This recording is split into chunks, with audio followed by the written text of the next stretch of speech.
dins de la col·lecció de la Masia són especialment singulars dos grups d'obres. Primer, aquestes 4 estacions, que són justament aquestes pintures de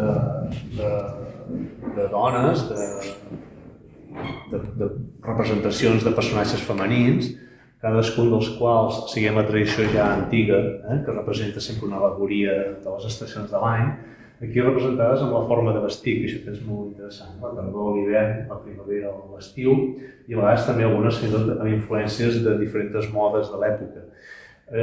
Són especialment rellevants, deia, perquè estan signades per Josep Anton i a més es conserva una carta que són un regal a la que serà la seva futura esposa, la Pepita Olzinelles.